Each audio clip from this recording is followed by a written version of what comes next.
But then again, you never know what you're going to get when a guy like this calls. Let's go to the ABQ. The REX in the ABQ. Rex in Albuquerque, New Mexico. Hey, Rex, what's up? How are you? Good, Jimmy. Hope you're doing well. Did you know why corn in Iowa leans to the left? It's because Nebraska sucks. And so does their coach, Scofro, or Scrotox, or Scrotum, or whatever he's called. Anyways, Jimmy, I'm out. Obviously, Alvin, you're not doing your job if you're not hitting the button on this guy. There's no way he tries to get through any phone call without getting run. Alvin's like, what? What did he say? Yeah, I think it was that thing about Iowa, Alvin. You probably should have run him at that point. Scofro, or Scrotum, or Scrotox, or whatever he's called. It does beg the question, though. If Scofro cannot bring Nebraska back, can anybody? If Scott Frost, of all people, cannot return them to prominence, can anybody at all? I'll never forget the first time I went to Nebraska, and it was in the midst of all their glory. And it was one of the most amazing things I'd ever seen. I'd never been to the state of Nebraska before. This goes all the way back 20 years, anyway. But they were in the midst of their great, great run. And I remember going there, and I'd never seen fans that were that passionate, that knowledgeable. I mean, sure, every single fan base feels that way, but I'm here to tell you, personally, I had never seen a fan base that was that passionate and that knowledgeable. Like when I walked around Omaha, everybody could go 4 deep on their depth chart on both sides of the ball. Every man, woman, and child. I had never seen anything like it. It was amazing. I can only imagine what it must be like for a Nebraska fan right now to endure this, and to endure this as long as they have, and even worse, because they do know, if, quote, Scofro or Scroto, I like Scott Frost, I always have. I like him as a player, I like him as a coach. But the fact of the matter is, it's not working. And if this guy can't make it work, one of them, a guy who played there, a guy who won there, a guy who understands the culture of the way things are there, if he can't revamp and modernize that program and get it to where it needs to be, who can? Where do you go next? A Nebraska fan, that has got to be such a painful thing to endure. In fact, Nebraska fan, I would ask you, what is it like? How does that feel? One thing for Rex in Albuquerque to come in with his Nebraska sucks joke. But you know how it is. You know how it really is. You know how bad it really is. Andy Staples is joining us. Andy also made the point in a piece for The Athletic that Scott Frost was 8-13 when Nebraska announced an extension for him last year. So how does that extension look right now? Oh, terrible. I mean, I'm not a fan of the emotional extension or the PR extension.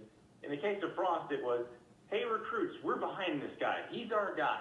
Okay, you didn't have to put the school on the hook for $5 million more bucks to do that. There was no need for that. We know you're not going to fire Scott Frost right now. We know he's trying to get a turnaround, but I just think it's silly, and it comes back to bite schools in the butt. That's what happened with Texas. So Tom Herman is a $15 million buyout right now. He would have been a $5 million buyout if they hadn't extended him after Texas won the Sugar Bowl. So exactly where does that leave Nebraska? For instance, how would you describe Nebraska football in 2020? When I say that, Andy, I don't mean just the current season. I mean the overall trajectory of that program. Where does that leave them? How do you see them now and going forward? Well, the thing is, it doesn't feel like there's any upward trajectory. And that's the problem is the rest of the Big Ten West got better when Frost got to Nebraska. I mean, that was just coincidence. But unfortunately, it kept Nebraska from showing much improvement as well. And you kind of got to figure out where Nebraska's ceiling should be, because I think even the most hardcore Nebraska fan realizes the days of winning multiple national titles, in a row are over. But what should you be if you're Nebraska? And my thinking is you should be Wisconsin. You should be in contention for the Big Ten West title every year. You should win it some years. And every so often, you should have a team that can compete with the champion of the East. And just not there. I mean, Wisconsin, Northwestern, those are more consistent programs in that division than they are. And they got a long way to go to get there. There's no doubt. Jaime, regarding Nebraska, Tom Osborne in the 80s are never walking through that door again. Signed Steve in SA. Right. Wait, was that a straight take? A straight, legitimate take. Nebraska, here would be my concern. What is your advantage? If you're Nebraska right now, what strategic or geographical or schematic advantage do you have right now? I'm trying hard to think of one, and I don't really see it. See, to me, the bigger problem is if Scott Frost is not good enough, if a former star who had crazy success in a previous head coaching gig is not good enough and can't turn that program around, who can? Like, where do you go from there? Here's a Nebraska fan. Is a diehard fan. I'm not worried at all still. Scott Frost is trying to repair 2 decades of bad decisions. We are one good QB away from being a good team, and us true fans know not to hit the panic button. He's had 2 years and a jacked up COVID season. Our AD Bill Moose said that Frost will not be judged until year 5, and we fans stand by that. Joey in Omaha. I appreciate that. That's a strong, solid take. We'll see how it plays out. Lots of Nebraska fans. I like it.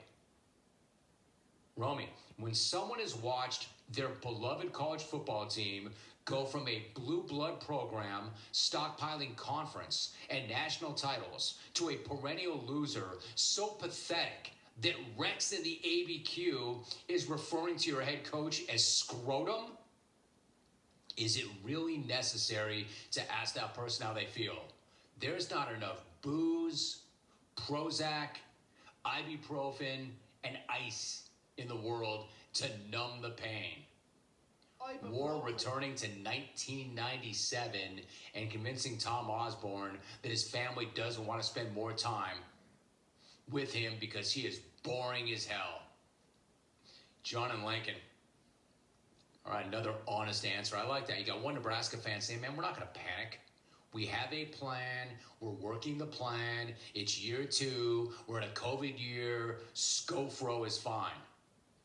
And this guy going, hey, man, we know what it is. We know how it is. We know it's never going to be the way that it used to be. Not even close. We know we peaked in the 90s and early 2000s, and there's not enough booze and pills to numb the pain. Tom Osborne ain't walking through that door. The Peter brothers ain't walking through that door. Tommy Frazier ain't walking through that door. Eric Crouch ain't walking through that door. My guy, Jared Tomich, ain't walking through that door. None of them are. Scofro did. Scofro did. And Rex called him scrotum. Man, I like Scott Frost. I still believe in Scott Frost. I'm not giving up on him. I think that it'll never be the way it was. Obviously. It will never be the way it was. But I'm not giving up on Scott Frost. What I am giving up on is that nickname. Scofro is terrible. I know my guy Lawrence Phillips ain't walking through that door. Take that to the bank. I bet any amount of money in the world that he's not. Of course, he is deceased. I interviewed Lawrence Phillips once.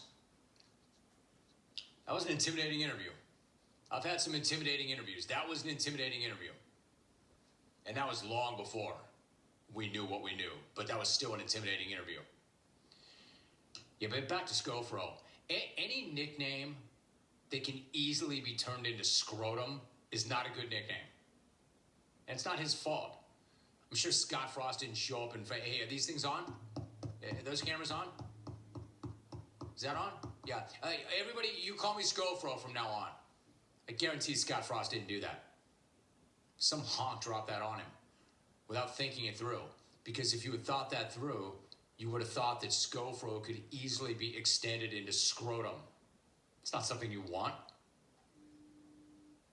Amon Green ain't walking through that door. I'll tell you that right now. Turner Gill ain't walking through that door. Joel Makovic ain't walking through that door. 1-800-636-8686. And you know me, Nebraska fan, you and I have a long-standing relationship. I'm not lining up to go upside your head. Man, I only want good things to happen to you. But they're not right now. So where does that leave you? That's what I'm asking.